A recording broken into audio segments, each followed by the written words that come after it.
Hello, everyone. Welcome, welcome. We're going to give it a moment for everyone to roll in. And while you are rolling in, tell us so far what's been your favorite session of today? What's your biggest takeaway, your biggest learning?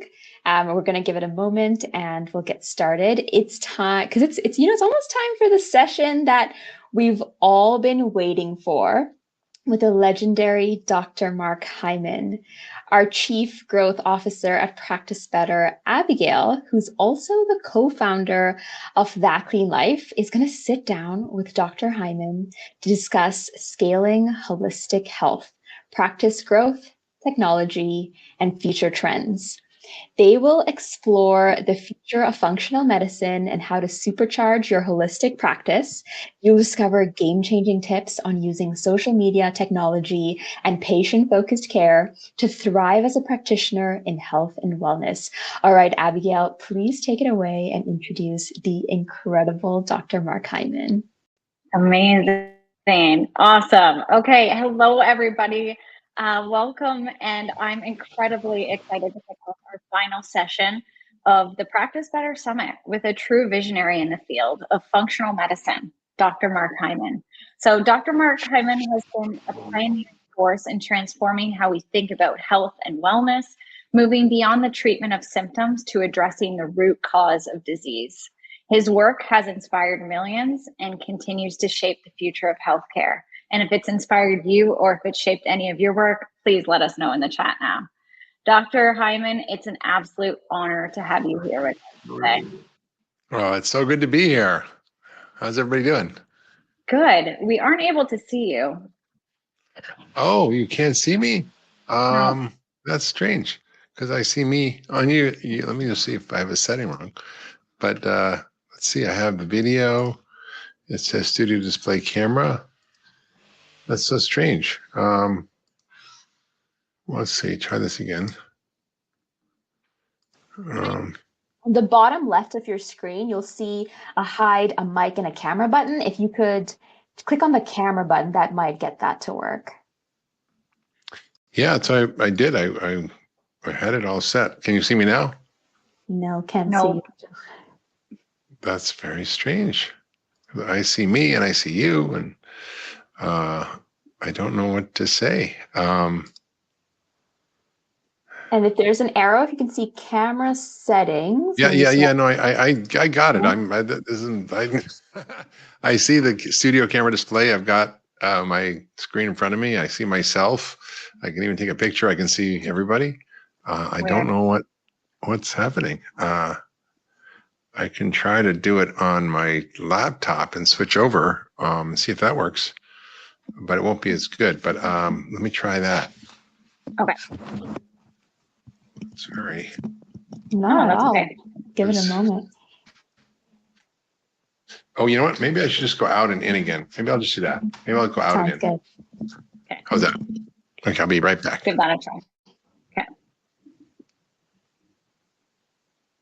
All right. Give this a bit of time. Hopefully we'll be ready to rock and roll. We've got so much excitement in the chat, so this is really fantastic. Everyone is just thrilled and excited to be here and hear from Dr. Hyman today.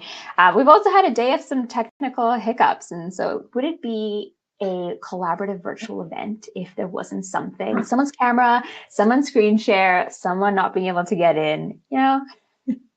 All right, Dr. Mark Hyman is going to come back on stage. It looks like his camera is working. So yeah. Dr. Hyman, if you just click the go on stage button and we'll have you back on. Yay. See, he exists. He is here. Fantastic. Sorry about that. Great. Yeah, no problem. We're just glad it's all working out. So we're really looking forward to diving into your insights today and exploring how practitioners can grow their practices while making a profound impact on their patients' lives. And I do have a few questions to get us started, but we'd love to get as many questions from the audience too, and love to have your questions answered. So please, as we go along here, please drop your questions into the Q&A section, and we'll try to get to as many of those as possible, because I know we're all so excited to have Dr. Mark Hyman here with us live. So with that said, I'd love to get us started. And I'd love to start at the beginning of your journey and dig Yeah. into your journey as a practitioner. So I'm curious, what inspired you originally to focus on functional medicine and holistic health? That's a great question. Well, I was very exposed to alternative ways of thinking, in high school. My sister was in college in Amherst, and I would visit her, and they were really into vegetarianism back in the 70s. And I sort of got very interested in Eastern religion and Buddhism, and became very interested in yogic philosophy, and became a yoga teacher before I was a doctor. I studied nutrition at Cornell, and I had a roommate that was a nutrition PhD student at Cornell who was studying what we now call the microbiome, but in ruminants and the fiber and bacteria. And he gave me a book called Nutrition Against Disease, which really made me understand that there was another way of thinking about health. And I started studying ancient healing systems around the world. And I wasn't sure if I was going to become an acupuncturist or an ND or an MD, but my sister, who was an acupuncturist, basically said, "You should become an MD. It has more authority." I'm like, "All right, fine." So I went to medical school. And then when I was about 36, I'd been practicing traditional medicine for a while. I got very sick. I ended up with mercury poisoning from living in China, and ended up having a tremendous amount of symptoms. My whole system broke down. I developed severe chronic fatigue, cognitive dysfunction. My gut stopped working properly. I had severe muscle pains and aches. I had all kinds of weird rashes and autoimmune things. And I wasn't obviously getting any answers from traditional medicine. And that really led me down the path to sort of discover what was out there. And I was lucky enough to be working at Canyon Ranch there at the time to sort of found a nutritionist named Kathy Swift, who introduced me to Dr. Jeffrey Bland, who was a student of Linus Pauling's, and really developed the whole field of functional medicine, the whole framework of understanding biology in a different way, from a root cause analysis perspective, from seeing the body as a whole integrated system, as a network. And I began to sort of use it on myself, use it with my patients, and it was really quite remarkable. I mean, people really started getting better, and I started getting better. And that's kind of what led me down this whole journey. And it's really been the story of my life. I've gotten sick over and over again with mercury poisoning and Lyme disease, mold toxicity, colitis, and you name it, and I've had it. And, they weren't mostly lifestyle related diseases. So eating well and exercise and done all those things, but it was these other things like toxins and infections and mold that really knocked me down. And that really led me to really deeply understand the human body, and to be able to map out a way of practicing to help people who are suffering from complex chronic illness with no real solutions. Yeah. Yeah. I'm curious, are you still seeing patients these I days? do. Or I do. yeah, I do. I have a nice. practice at the Ultra Wellness Center. We have 5 physicians.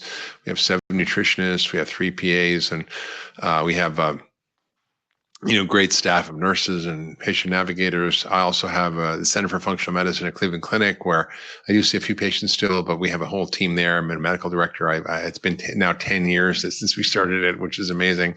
And it's been a great joy of my life to be able to actually begin to bring this into the center of one of the most revered academic medical centers in the world, Cleveland Clinic. So I feel like this is happening. It's scaling. People want it. They know about it. And I'm very excited about it. Yeah, that's awesome. I know you're quite busy with advocacy, and I noticed you were. Oh yeah. I forget where I saw you, where you were last Congress, week. Congress, the Ways and Means Committee. Yes. Yes. Yeah. So that's really awesome that you continue to see patients and keep your practice going. And that's just awesome. So this year's theme of our summit is unlocking practice growth. And it goes without saying that you've had a lot of success here. And our community of practitioners would love to learn from you. So I'm wondering, what one strategy do you feel is the most underrated in growing your practice and expanding your reach as a practitioner? That's a great question. I think for me, I've been not a typical doctor. I've really been a man on a mission, and was very compelled to talk about it, to write about it. I started writing articles in Huffington Post back in the day, writing books, and that was really a way that I got out there, teaching. I had they didn't even call it a podcast back then, but I had like a video little thing back in 2005. You go back and look, you can find me on YouTube from 2005. And that was kind of the way I reached people in marketing. I also sort of, I think it's really important to deliver results. And I think word of mouth is huge. So getting people better, them talking about it, them referring people, that's been a huge part of it as well. We've had a huge word of mouth growth. And so we really haven't done much direct marketing for the Ultra Wellness Center. and it's been, now 20 years old, and it's thriving with, a big team of 40 people. And a lot of it's just driven because when people come to see us, they get better. For the most part, they really see dramatic improvements and things that they're not getting help with. And so if you're really good at your job, that you really understand the science, if you really know how to apply functional medicine, and you're getting results where people are not getting results through traditional medicine, you're going to actually, I think, draw a lot of people in. Yeah, I love that. And I think, we're often as practitioners looking to grow and looking for the magic pill and to help our business grow and to help get more clients. And I really agree that like the most underrated growth hack as a practitioner is just being a really great practitioner, because that's how you're going to get those word of mouth referrals. And if you're not truly helping people, then at the end of the day, none of it really matters. Yeah. So for me, it was driven out of like a compulsion to learn because I was so sick. So that's kind of how I became an expert. It wasn't what I'd wish on my fellow colleagues. I don't want them to get sick to have to know what I know, but I think it's still possible to really understand that. Yeah, but that's so interesting because yesterday when we started the summit, I asked everybody to share their why they became a health and wellness practitioner. And so many of us landed here after becoming sick ourselves or having a family member become sick. So it is a common path. Yeah, for sure. Yeah. So you have a huge social media following, millions of followers on Instagram alone, let alone all the other platforms. And a lot of our practitioners have been asking over the last day or two if they need to be on social. So how important has social media been to your growth as a practitioner? I mean, we have two social medias. One is the practice social media, which is relatively small, maybe 20,000. And then there's my public facing content and education and podcast. I mean, podcasting has been a big growth as well. And so I think having a big social media following for sure helps, and engaging people, connecting with people on social, I think makes a big difference. I think telling people stories is great. Patient testimonials can be really tremendous. I think all those things are really important. So I think having that really as a sort of framework would be really, really great for people. Yeah. And one thing we hear time and time again from our practitioners is just they're scared to start putting themselves out there and, sharing what they think with the world. So I'm wondering if you have any advice for overcoming that. I mean, listen, not everybody's, great. They're great one-to-one, but they might not be great in front of a camera or media or feel awkward. But I would say just be authentic, be yourself. I mean, that's really the most important thing.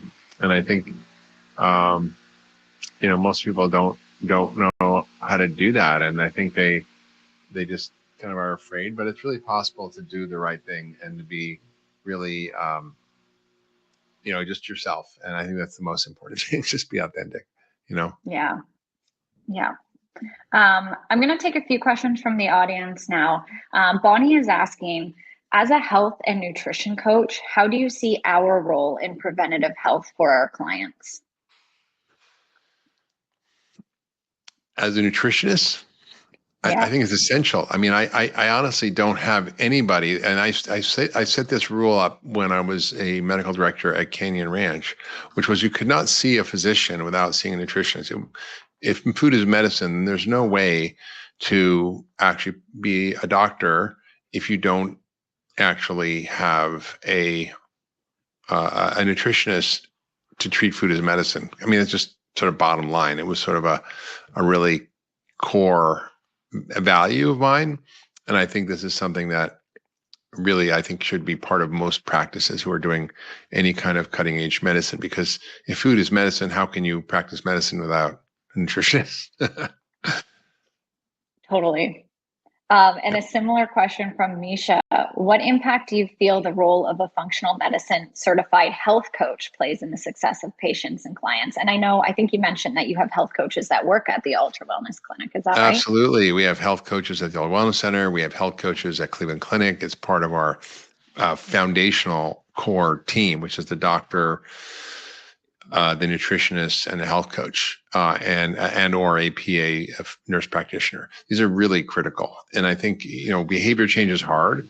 And one of the things we've done is really driven a lot of people through our group health program called Functioning for Life, which is a group model where people can work together to build the habits and learn how to actually change their life. It's not like 1 hour, half an hour with a doctor or 15 minutes, which most people get, but it's actually, making yourself available for 2 hours every week for 10 weeks. That's 20 hours. So in those 20 hours at Functioning for Life, for example, at Cleveland Clinic, we have physicians, we have rotating through physicians, nurse practitioners or PAs, nutritionists, health coaches, behavioral therapists, exercise specialists. And so really have a team that, it helps people learn, and second, to actually support each other to change their behavior and their life. And that's the key. We've seen really remarkable changes in people's health. Yeah, I wholeheartedly agree. I think the interdisciplinary clinic is the future, and having different health and wellness practitioners is how we help people get healthy. And this is so neat because I see so many different profession types popping up in the chat. We have health coaches, we have mental health therapists, we have dietitians, and all of you play such an important role in the health of your clients. Next question comes from Amber, and there was a few questions in the chat about this, and just how you manage your desire to impact people personally with the benefits for total impact from the things you do, like your books and your programs. I mean, look, it depends on the person. I mean, not everybody, has the energy, the time, the skills, desire to do what I do. I'm a crazy man. I mean, I've written 19 books. I have a podcast 3 times a week. I have, practice. I have a nonprofit that focuses on, changing policy on healthcare and Buddhist medicine in Washington and ag policy.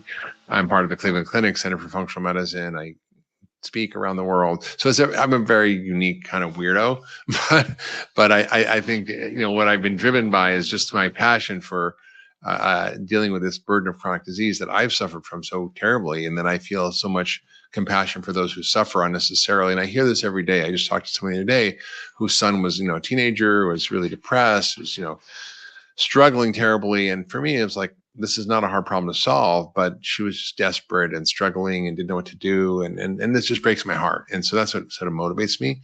So I think people have to find out what their particular thing they love to do is. And if you don't love to do it, you're not going to do it. I love to talk to people. I love to speak. I love to do podcasts and talk to interesting people. I think those are things I love to do. And so it's not work for me. I love to see patients. So if you find out what you love and you're passionate about and what your skill set is and what your particular personality is, that's fine. Maybe you don't like to be in front of people. You could just, write, or you don't like to have an audio podcast if you don't want to be in front of a camera. I mean, there's a lot of things you could do. But I think it's important for people to actually figure out what it is they love and what actually motivates them. Yeah. The balance is, I guess, a personal preference. So that's really helpful. I'm curious, what emerging trends in health and wellness do you think practitioners should pay attention to for future growth opportunities?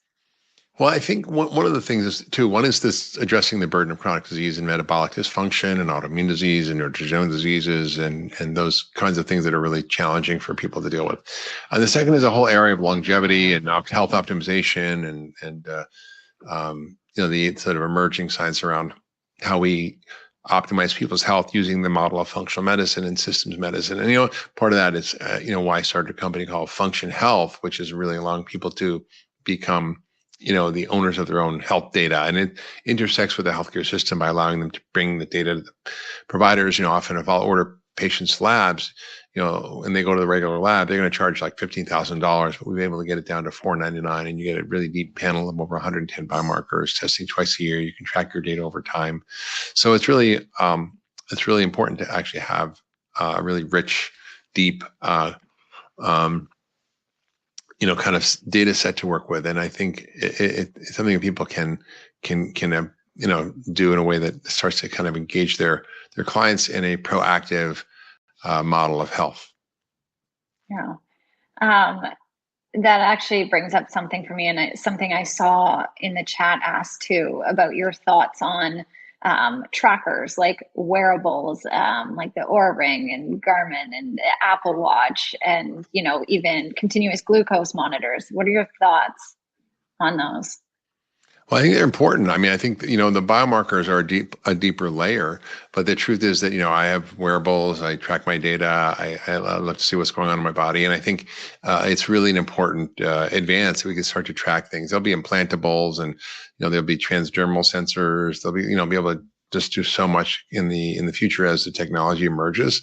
But I think we're in a moment where we have really a chance to start to learn about our patients. And part of function health, we're going to integrate that in. We'll be also using AI. I think that's the other thing that providers can start to do. I mean, I think, we're all limited in our knowledge experience, no matter how much we read or learn, there's an infinite amount to know. And I think having an AI-powered super doc, which has all the data from wearables, from biomarkers, from imaging, from scientific literature, really helps inform how you approach your patients in a really more proactive way that is up to date. And I think that's important. Yeah.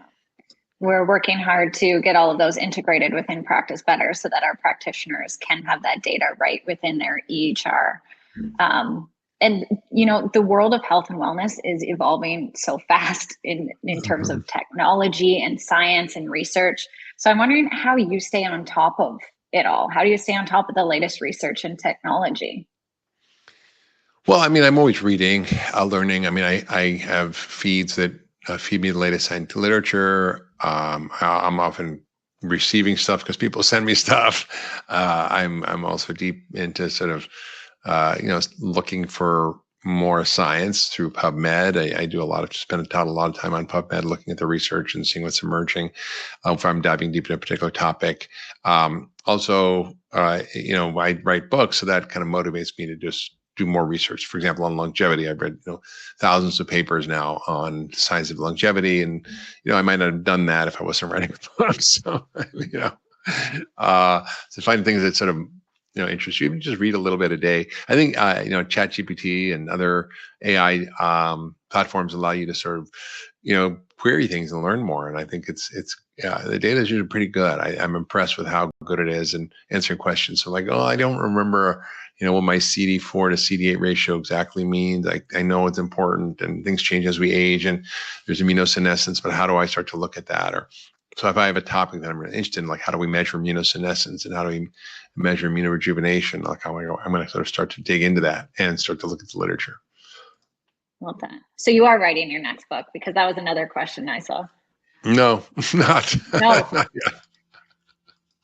No, Not yet. I'm not. No, I'm working on building function health, and we just wrote 5,000 pages of content, which is like 10 books this summer, and deep analysis of how to take all the knowledge that I've had over my life and all the knowledge of knowledge experts and all the scientific literature, and putting it in a really coherent way that people can access and learn from, that integrates not just traditional medicine, but also emerging science around systems biology and medicine and functional medicine. Awesome. We have a question in the chat from Chris Barnett, who is asking, what do you think functional practitioners need to be doing right now to prepare for the future? Functional medicine doctors and practitioners, is that what you're asking? What they can do? Yeah. I mean, I think it's important to sort of look ahead of where we're going, right? And I think it's always hard to see the future, but I think if you're paying attention and not just what you're going to learn at traditional medical conferences, but going to other conferences and going to other meetings where they're talking about these issues, it will help you to understand what's emerging. I think, there's great books out there that are constantly, so like I wrote a book called Young Forever a couple of years ago, which sort of basically moving forward to kind of help people to really understand what the kind of future of longevity medicine is. So that's like things where you can learn about the hallmarks of aging and learn about the newest emerging technologies. But there's a lot of resources out there. So I think it's important for you to figure out what you're good at, what you like, what you're interested in, and then go deep and start to read about it.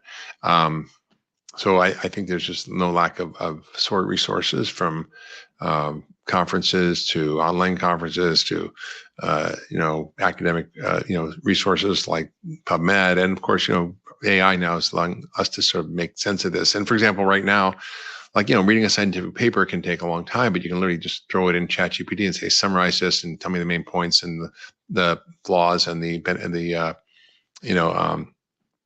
strengths of this study, and it'll kind of do it in like 3 seconds. And then you can read a paragraph, a couple of paragraphs in like less than a minute and get the gist of it. So it's gonna speed up learning tremendously.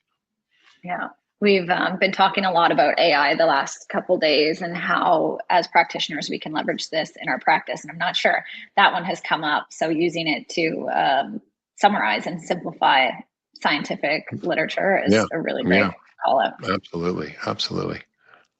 And another question from Chris, which I think is a really great one. We mentioned you were at Congress last week advocating, and the question from Chris is, what can we do to make functional medicine the standard of care rather than the last ditch effort? It's a good question. I mean, every one of us who's out there doing this is starting to just push the needle forward and starting to treat patients and get their patients better. And then they go back to their other doctors. And so basically, like, there's a push from the outside to the inside where providers are actually making a difference. Even if they're just sitting in their office seeing patients, they're actually pushing the envelope. If you're motivated to teach in your community, to work with your medical school, to work creating electives for medical schools or residencies, to to advocate for policy change where it's necessary with your congressman or senator, those all make a difference. Great. That's great advice. It's funny, I'm just sorting through the chat here and I see this one question popping up a lot. And I think it stemmed from us talking about all those things you do in terms of what your work with Function Health and the Cleveland Clinic and Ultra Wellness Center and the podcast and the books and all of that. People are wondering, and this comes up a lot in our community, how to balance your personal life with all that you're passionate about in your work. I mean, it comes in spurts. I'll take time off and then I'll just get kind of busy and dive back in. But I try to work out every day. I try to get enough sleep. I try to make time with friends. I try to make time with my wife and just really, hike and bike and be in nature. And those are really, really important. So I think you can't, save all your patients and ignore yourself. Because if you're not healthy and you're not focused on your health, then you're not going to be a very good example, and you're not going to be able to actually be authentic in your care for patients, right? So, despite how busy I am, I do make time for that. Some days are better than others. Like today, I had good 8 hours sleep, and I worked out for half an hour with my trainer, and I would have liked to have time to, do a sauna and cold plunge. I just didn't today. I was really busy, but I hang out with some friends tonight. I had my shake and my vitamins. So I just make sure I sometimes just tread water, but sometimes I do stuff to really up the game a bit as well. Yeah, I think that's really interesting, and I feel the same in trying to balance, my work life and my personal life with my family. It comes and goes. Not every day is perfect. Some days you have days that are better than others, and not every day you're going to get to invest in yourself. But I think that's all a part of how passionate we all are about health and wellness and the work we're doing here. Yeah, absolutely. I see another question from Christina here about AI, and she's wondering, do you see AI as the future to developing a functional plan when reviewing labs and recommendations for patients? It's quite remarkable. I'll give you an example. I basically did a lab that's from Germany, and it was a very complicated lab it's not available in the United States. And it looks at all mitochondrial pathways, mitochondrial function, toxin load, and SOD, a whole bunch of stuff. And it was kind of a new lab to me. I mean, I understand the basic science behind it, but it was still like, what does this mean, and how do I interpret it, and what do you do about it? And so I just threw it in ChatGPT and says, please, provide detailed summary of these results, what the clinical significance is, what the interventions are to modify the dysfunctional things that are present. And it was unbelievable. So like, let's say you're not familiar with functional medicine, you want to do a stool test, well, you can just throw that PDF into the ChatGPT or some of the other AI tools out there, and it will really help you accelerate. Because I remember when I first started, I was like, I'd have to call the lab. What does this mean? And how do I interpret this amino acid panel? Or I'd call some mentor of mine and say, hey, you have time to talk to me because I really don't know how to make sense of this. And it was just a slow, tedious process. Now it's just like on hyper speed. And so even for me, I find sometimes if there's complicated things, I'll just throw them in there. And it can really help. And you've got to be sort of overseeing it. It's not like, unfortunately, just on autopilot. You've got to sort of make sure you're focused on what actually the findings are, not just sort of just copying and pasting it from ChatGPT. But yeah, totally, yeah. That's I think top of mind for a lot of our practitioners is like the accuracy of it all, and that's where kind of like the hesitation still lies for a lot of practitioners using it, but I think we're only going to see it get better and better over time.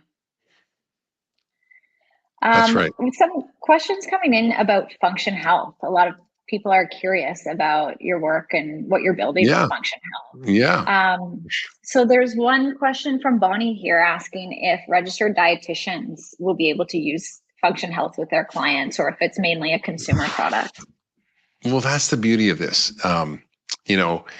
It's an accelerator for everybody in any aspect of health, whether you're a health coach, a nutritionist, a physical therapist, a trainer, a doctor, a PA, a nurse, a nutritionist.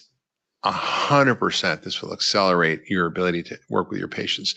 For example, like we've now had over 10 million biomarkers. We have 70,000 members, and like 67% have a nutritional deficiency at the level that's the minimum to prevent a deficiency disease, not what's optimal.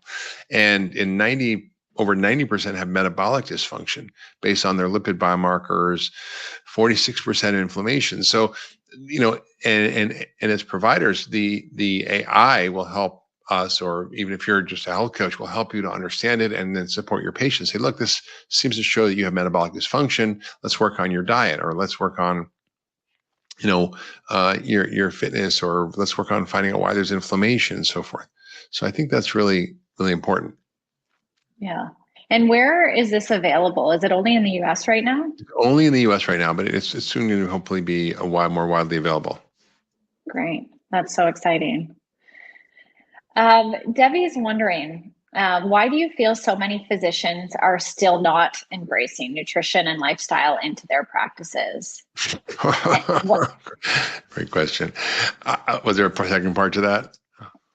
Just what she said, what is the boulder in the road? And I see a few questions popping up like that. Like a lot of practitioners want to work with medical doctors, but they're just, hitting that boulder in the road. They're coming up against doctors or different medical professionals who just don't see the benefits of embracing nutrition and lifestyle into their practices.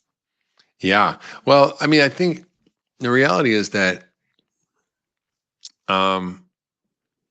there's a challenge for people to sort of adopt this, and I think that can be met by people sort of engaging more directly with the healthcare system sort of shifts that are happening, like Function Health and some of the things on the margin. So I don't know if that answers your question, but that's, I think, really how I think about it. Do you think it stems from like older philosophies that are taught in school? Yeah, like my daughter, for example, she's in medical school now. She's in her 4th year, and I asked her, Rachel, have you actually had any training in nutrition? Do you learn about insulin resistance? Do you learn about the microbiome? Do you learn about the role of environmental toxins in health? And it's like zero, just flat out zero. And I'm like, holy cow, like this is just the most wild thing I've ever seen, because these are the fundamental drivers of the diseases we're seeing today in the 21st century, and yet she's learning nothing about those things. So part of it has to do with the way academic medical schools are funded, how they're organized, how it's disease-based, how it's based on a curriculum that's determined by the licensing exams, which haven't been really updated to include things that are really relevant now, like most of the diseases in medical institutions most of the academic institutions and the curriculum and the training is all based on 20th century medicine, which was where infectious disease was the prominent problem. And now that chronic disease is the major factor, it's not really being addressed, and it's unfortunate. It's so much so that my daughter went into this, medicine, wanted to be in primary care, and she realized what honest, excuse the French, but a shit show it was. And so now she wants to do surgery because she feels like she can actually make a difference and do something with it. Yeah. Yeah. And thinking back to my education when I went to school to be a registered nurse, and I think there was maybe like 2 weeks of nutrition where we just kind of learned the Canadian food guide, and that was about that. And then you get into the hospital setting and you realize just how important nutrition is, like in the healing process. And it's incredible. We're just not there yet in the hospital setting, for sure, which is sad, but I do think we can get there if we advocate. For sure. Sharon is asking about accessibility to functional care. She said accessibility is a major problem in healthcare due to flaws of system, insurance coverage for functional care / nutrition, and any advice on what practitioners can do to improve this? Yeah, I think that people have to start shifting their practice, sometimes slowly, sometimes fast. So it's really step by step. But I think if they do that, they can actually slowly transition their practice to a more holistic, functional medicine based approach. And sometimes it takes time, it takes a little courage, and you have to kind of figure out how to manage the transition financially. But there's such a demand, there's such a lack of providers, there's such a lack of good providers. So if you can get up to speed and do the hard work of learning what you have to learn and really studying, it's like going to medical school all over again, unfortunately. Question from Kelsey about niching down. She said, do you think niching down in the functional medicine space is important? You've worked with a wide variety of patients over the years and have published on many topics. You have a massive platform and don't appear niched per se. So curious to get your take on that. Don't appear what? Niched? To be niched, yeah. To have chosen like one specific thing to really like focus on heavily. Yeah. It's really interesting. I think you can become more expert in different things than other things, but the truth is that if someone's like, well, I'm just a gut expert, or I'm just a hormone expert, or I'm just a toxin expert, or I'm just a metabolic expert, it's just not how the body works. Like I think we like to kind of feel comfortable with a narrow range of expertise, and it's how medicine is. There's subspecialists, there's subspecialists of subspecialists of subspecialists, but functional medicine is not like that. It's really, it's more like, instead of being a super specialist, you have to be a super generalist.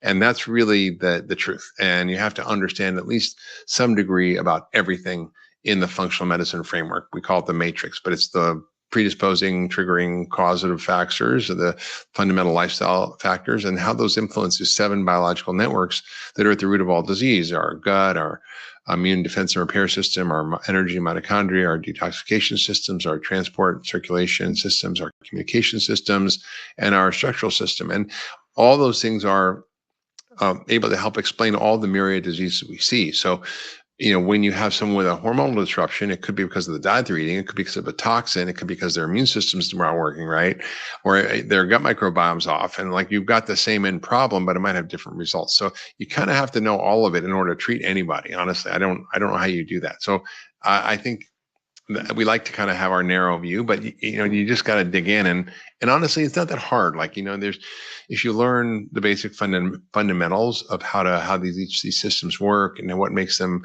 out of balance, what makes them in balance, even if you don't completely understand everything you're doing on a fine molecular level, you can really have profound outcomes that are improved in patients without actually having to know all the details. Do you know what I mean? For sure. I started out as a registered nurse in general pediatrics, and it was such a gift because I got to see a little bit of everything on that journey over my years on the floor. And it was just so great because, you know, I got to do cardiology, neurology, infectious diseases. I got to see it all. And I think that really set me up for success in my career. But I'm seeing a lot of noise in the chat. People, it's music to their ears to hear that it's okay to be a generalist. Because I think no, you have to. I mean, you can't. Like, I don't think you can practice medicine in a subspecialty way, because that's not how the body's organized. Like, if you're a rheumatologist, you're focusing on joint health or whatever. The truth is, a lot of it might come from the gut, but they don't study the gut. They don't do a stool sample. You just can't get away from it. Yeah, love it. It's so true. This question is kind of just for fun and a more personal one from Liz. She's wondering, what is your morning routine, if you have Me? one? I do. Well, what I do is I wake up. I try to just sort of lay in bed and close my eyes and kind of see if I remember my dreams and sort of have a moment. And then I'll often take a short meditation, and then I have a cup of coffee, and I usually write and journal a little bit. Just, I find it really good to metabolize my life, my emotional health, what's going on, and then I'll do a workout. Usually, depending how much time I have, I'll for sure half an hour high intensity strength training, which is sort of both cardio and strength, and usually a 15, 20-minute sauna, cold plunge, and take a shower, have my smoothie, what I call my healthy aging shake. When I wrote my book, Young Forever, I'll take my supplements. Maybe I'll have some peptides, and then I'll get to work. If I have extra time, I might go on a bike ride or go on a hike or do something a little more cardio, or just jump on my Peloton for a 20-minute, high intensity sort of workout. But I think, I like to do more. During Maui, I was probably exercising 3-4 hours a day, which is what I like to do, but being in nature more. So I think the morning routine is really important, and it helps set up the day properly rather than like jumping in your phone and jumping in your computer. It's really important to kind of get grounded and connected, and then you have the energy to do your day. Yeah. Love that. What time do you typically wake up? 6:30, 7, 6, depends on when. Like, for example, I went to bed at 10 last night. I woke up at 6 this morning. So that gives me a little bit of time in the morning, kind of, a few hours to just kind of do what I got to do. So if I can take 2 hours to myself in the morning, it's great, quite big. Yeah, that's always a win. I have 2 young children, so I find myself having to get up early and earlier to have that time to myself because it's so important. The next question is around mental health. I know we have a lot of mental health practitioners in the house today. What role do you find mental health practitioners play in functional medicine? And how do you recommend folks incorporate mental health care into functional care? Well, again, I don't have this dichotomy, and there's mental health and there's physical health. Right? Because I wrote a book called The Ultra Mind Solution 15 years ago, where I laid out the fact that your mental health is tied to your physical health. Right? If you have mercury poisoning, if your thyroid's not working, if your microbiome's off, if you're B12 deficient, if you're, had antibiotics that just screw up your microbiome, all that's going to affect your mood and your brain and your thinking. I think behavioral change is hard. I think that's where a lot of the support can come in. I think if people are struggling to figure out the why and the motivation and look at the obstacles, it's important. I think there's a layer of trauma that people have. I think this is really true, and particularly in the face of obesity. There's so much trauma that going on that in the subtext of our culture, whether it's micro traumas or major traumas. Micro trauma is just your parents like kind of neglecting you or just not loving you that well, and a major trauma would be like sexual abuse. Anywhere on that spectrum, it can affect you. And there we look at adverse childhood events as a key way of evaluating what happened to someone when they're younger. It's a questionnaire. It's a validated medical questionnaire where you can see, people who have higher scores on the adverse childhood events, meaning they had a worse childhood, it has a huge impact on their physical health. So I think there's ways of now dealing with trauma that are relatively new. They're emerging. It's unfortunate the FDA didn't approve MDMA-assisted therapy, but I think that's an incredible therapy. There are places, I was just in Colorado, they approved like psilocybin there, in Oregon. And so it's kind of starting to shift. There's more and more research in major medical journals about the value of using these trauma-based therapies where talk therapy doesn't really help by itself. And so I think, supporting people in terms of achieving their goals, finding out the obstacles, dealing with embedded trauma in their life, all that's going to, help people move forward. So I think mental health is critical for obviously physical health, but is also critical for understanding, how we integrate practitioners who can support patients in their journey, whether it's, just implementing a healthy lifestyle, which people often can know how to do. You can tell them what to do, but they don't do it. So why is that? And how do you fix that? Yeah. Yeah. Somebody just commented in the chat, no one is just a liver or a heart or a brain. They all interact. Yeah, that's kind of it. That's kind of the idea. Exactly. Yeah. Staying on this mental health thread, we have a question here from Camila. With mental health issues like anxiety and depression on the rise, what do you feel are the most impactful lifestyle changes practitioners can recommend to their clients for naturally supporting mental well-being? Well, what we've learned a lot about is that mental health is a disease of inflammation, that the brain is inflamed, and that actually in depression, anxiety, and OCD, and ADD, and autism, and you name it, schizophrenia, OCD, whatever, it's brain inflammation. So then that gives you a doorway to really look at what are the causes of inflammation, how do you reduce inflammation, and whether it's optimizing gut health or whether it's optimizing diet to reduce the metabolic dysfunction we see so widespread in our culture by helping them reduce inflammation by reducing sugar and starch, and improving healthy fats, and increasing fiber, and optimizing their microbiome, by dealing with those sort of fundamental foundational things that help reduce that: exercise, meditation, sleep, community, purpose, meaning. All those things are really critical for reducing the effect on the brain that is causing so much of the mental health issues. So I often start with the body and see what's left over, because it's like easy to go, well, it's all in your head, but it's actually not. And I think sometimes we sort of misappropriate meaning to symptoms. In other words, we say, oh, you're why you feel sad and helpless and hopeless and have no interest in your daily activities is because you're depressed. Well, that's not really why you have those symptoms. That's just the name that we give people who have those symptoms. So you really want to address the root causes and then see what's really going on. Yeah. There was also a question about just the collaboration to help support practitioners with mental health. So I'm curious if you'd be open to sharing what you do at the Ultra Wellness Center, or what your team looks like to really support clients in their mental health. Well, we use health coaches. We have really compassionate doctors. We have, a lot of people who really are there in our practice to support the nurses and so forth. So I think really we really need to kind of sort of sort through what people need, and then try to sort of match what they need. Some people need more support. Some people are self-starters. So we just have to sort of adapt it, what we're doing, to their best interests. Yeah. This is an interesting question from Brooke, and I think you could offer an interesting perspective just based on your own experience here. Brooke says, I live in an area where functional medicine is rare.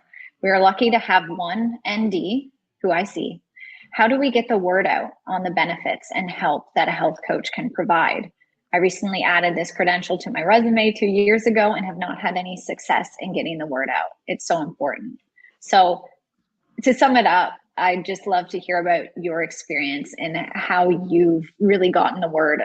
You're known as a pioneer of functional medicine. What have you done to really get the word out there and increase adoption in this approach? Well, don't follow my lead.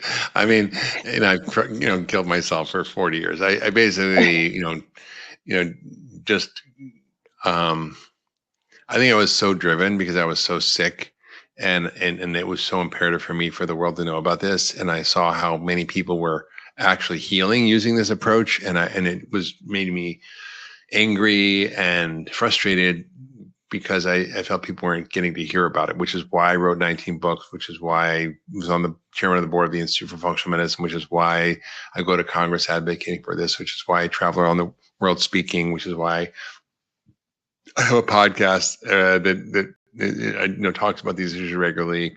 It's why I have newsletters and articles to really just bring people into an awareness of the medicine that they're not hearing about.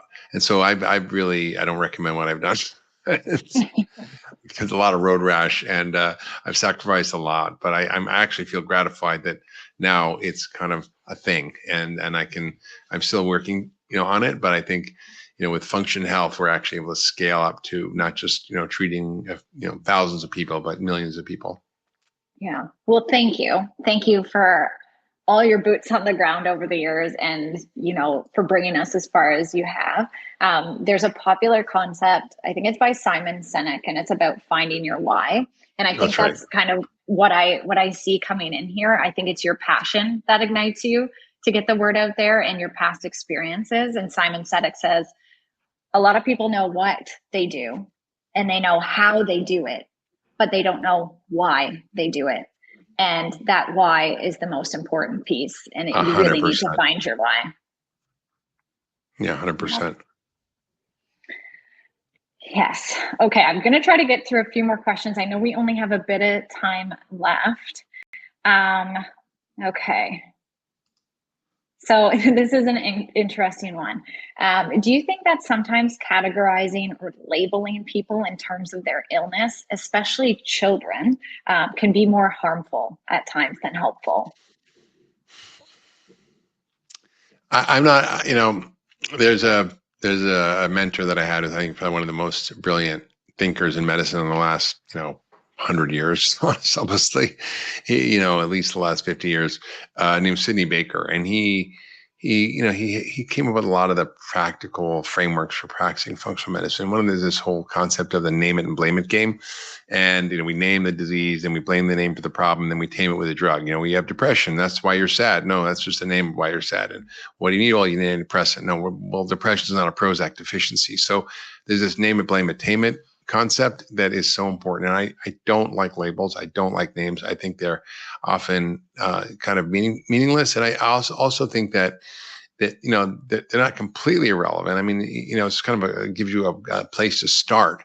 But what happens is when we practice traditional medicine, we're trained in something called the differential diagnosis, which is accumulating the signs, the symptoms, the lab tests, and coming up with what are the probable diagnoses. The disease is based on the ICD-10 classification of diseases, which is this international classification of diseases that the whole world adheres to, which essentially is you've got Alzheimer's, you've got rheumatoid arthritis, you've got psoriasis, whatever, and those are just descriptions of people who share the same symptoms. It tells you nothing about the mechanism, nothing about the cause. It's sort of medicine by symptom and geography, not by mechanism and cause.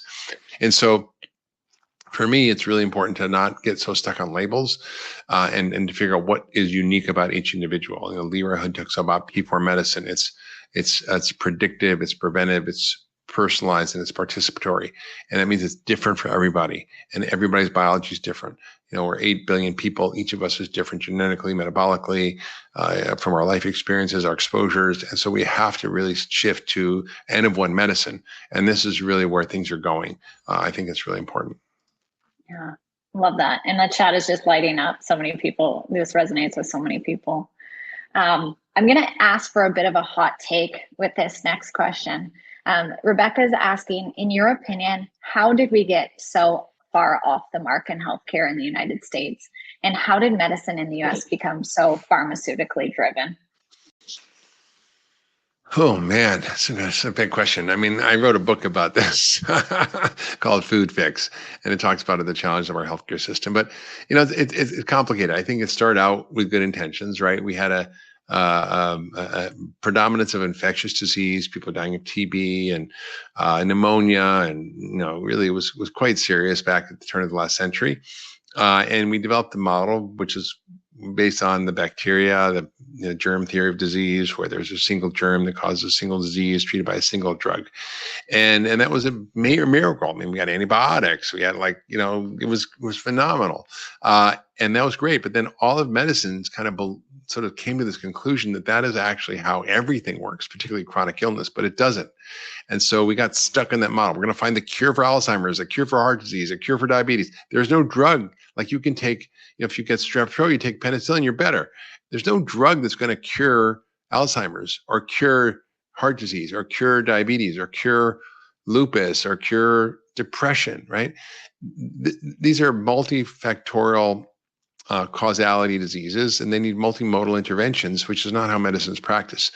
So then we've got a pharma industry that's looking at really driving profits and maximizing shareholder value, and it means that you want to find big blockbuster lifestyle drugs like statins, right, or Ozempic or whatever. I mean, and so they've dominated the field, and then they fund all the research, right? So I met with one of my friends, colleagues at Harvard. It was the head of cardiology, Peter Libby, one of the most preeminent cardiologists in the world. I said, he's super into lifestyle, diet, exercise. He really gets all this stuff. He's like, I said, for himself, for sure. I said, why don't you study the role of, for example, lifestyle in reversing heart disease or diabetes? He's like, well, Mark, I can get $150 million from a drug company tomorrow to study a drug. I can't get $500 to study lifestyle. That's the problem. So the NIH spends like nothing on this, and they're studying the diseases, and the pharmaceutical industry has really kind of stepped into a void, which is, then led to a whole change in the medical school curriculum and to reimbursement. And so we don't really have evidence-based medicine. We have reimbursement-based medicine, and that's really unfortunate. So I think we have to shift over to a model where we have to start to reimburse for value and outcomes, not just for doing more and more procedures and more drugs. That's not going to win the day. And I think we're starting to kind of move there. In Congress, I testified last week about this, and it was really clear there was a lot of interest in how do we get out of this broken healthcare model. Yeah, that's great. I kind of feel the shift starting to happen when I see you at Congress, and I see this food as medicine movement, and just so much happening in that area. And I'm just really excited to see where this goes, and for all the practitioners asking what they can do. I think it's just sharing your why, sharing your purpose, and continuing to help your clients. And I'm sorry, I have to go here just because you said that word, Ozempic. Another hot take we'd love from you is Ozempic a fad, or do you think it's here to stay? Oh, I think it's a tool in the toolkit. It's like anything else, and I think it's not bad or good. It's how it's used and who it's used on, and how it's deployed in society. I think, for example, that the doses that are used are really high. I think they're cause significant side effects. They do help people, but unfortunately they're not necessarily really providing people the solution. They need to make sure they are able to understand that if you take this drug, you're going to lose a tremendous amount of muscle, that you need extra protein, that you need strength train, and that there will be side effects that the dose is given. Now, you can't get these drugs compounded, and you can get, like, instead of $1,700 a month, it's $20 a month, and you can do much lower doses, and you can get benefits. And if people struggle with weight, I understand that. I mean, it's really it's a challenging issue. And I've worked with people all my life, but I've had people lose 100, 200 pounds just through focusing on how to work with their body rather than against it. And the body can turn really quick. I mean, I see this amazingly well. Like, talking about appetite suppressant. But what happens when this drug works by basically making your GI system work differently and regulating your appetite, and that's okay. But there's a lot of other ways to actually have that happen without the consequences of the drugs. And so I'm not opposed to them. I just think they're overused. And I think this, scaling them up to society would cost $5.1 trillion if they were used for obesity in this country. And we just can't afford it. And maybe the price will come down, and that's great. But, we've got to kind of be more smart about how we're deploying these compounds. They're not like the panacea that's going to save us and then everybody's going to be fine. Thank you for indulging me in those hot takes. Appreciate it. No We only have a minute and a half left here, and we're going to get cut off. So to sum things up, I would love to know what your vision is for the future of health and wellness practitioners, and the advice you would offer to all of these practitioners that are here today looking to grow and scale a practice and help more people. I think that's really what I've been saying all along is, like, find out what you're passionate about, become an expert in what you're doing, be kind and compassionate, listen to your patients. They'll teach you a lot. If you really are motivated and it lights you up, share this with your community. You can speak at schools, at business meetings, and there people are really interested in these issues. So you can get out there and become part of the shift and the change. Amazing. Well, thank you so much, Dr. Mark Hyman, for all your time here today and offering all of these insights. I've been watching the chat. The Q&A has been lit up. This is such a special time to be able to hear from you. So thank you, thank you, thank you from the bottom of our hearts. And we're so excited to see all the great work you do next. Well, I'm so happy to be part of this. So thank you so much. Okay, thanks everyone. Bye.